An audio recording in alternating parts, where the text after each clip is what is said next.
అందరికీ నమస్కారం. జై శ్రీరామ్. ఈరోజు మా ఇంట్లో ఉదయం లేవగానే స్నానం అనంతరం పూజ అనంతరం యోగానంతరం రన్నింగ్, వాకింగ్, తదనంతరం ప్రకృతిని ఆస్వాదించడం. అలాగే ఈరోజు మా మంచిర్యాల పట్టణం, మంచిర్యాల జిల్లాలో పవిత్ర గోదావరి నది తీరాన విఘ్నేశ్వరుడు, అలాగే సత్యనారాయణ స్వామి, హనుమంతుడు, అమ్మవారు, శనీశ్వరుడు మందిరంలో దర్శనం అనంతరం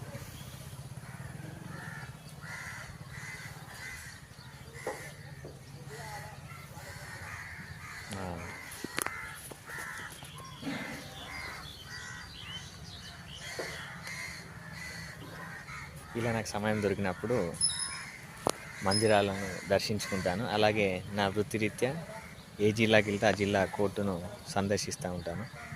ఇది నాకు ఒక అలవాటు. కమ్యూనికేషన్ ఎక్కువ మెయింటైన్ చేస్తా, అందరితో కలిసి ఉంటా, అందరూ బాగుండాలని కోరుకుంటా. అలాగే ఉదయం లేవగానే సూర్యోదయానికి ముందే లేవడం. ఫస్ట్ మనకు దేవుడిచ్చిన ఆస్తి ఏంటంటే ఆరోగ్యం. ఆరోగ్యమే మహాభాగ్యం. ఆరోగ్యం తర్వాతే ఏదైనా. మనం ఆరోగ్యంగా ఉంటే ఆనందంగా ఉంటాం.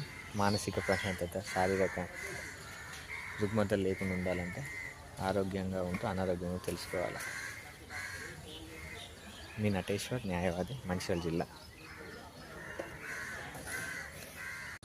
గోదావరి నది తీరం, అక్కడ బ్రిడ్జ్. ఇక్కడ నుంచి రాకపోకలు, మంచిర్యాల నుంచి హైదరాబాద్, వరంగల్, కాజీపేట రాకపోకలు జరుగుతాయి. బ్రిడ్జ్ మేము చిన్ననాటి నుండి చూస్తున్నాం.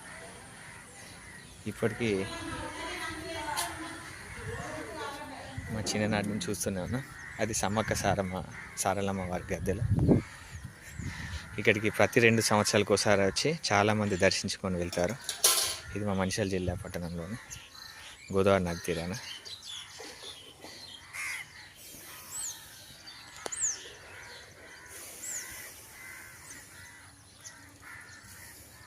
మీరు కూడా సమయం దొరికినప్పుడు ఇలా సమయాన్ని కేటాయిస్తూ మీరు అలాగే మీ పిల్లలకు తెలియజేయండి. మన సనాతన ధర్మం పట్ల అవగాహన, మన సంస్కృతి సంప్రదాయాలు, మన దేశం ధర్మం అవి నేర్పిస్తే వాళ్ళు కూడా ధైర్యంగా, బలంగా తయారవుతారు. మీ పిల్లలకు ఆస్తులు, అంతస్తులు ఇవ్వకపోయినా పర్లేదు, కానీ ఆరోగ్యాన్ని ఇవ్వండి. ఆరోగ్యంతో పాటు మంచి మాటలు, ధైర్యాన్ని, బలాన్ని ఇవ్వడం వల్ల వాళ్ళు ఆరోగ్యంగా తయారయ్యి వాళ్ళు స్వతహాగా ఎదిగి సంపాదించుకునే వాళ్ళు తయారయ్యి దేశానికి, ధర్మానికి ఉపయోగపడతారు.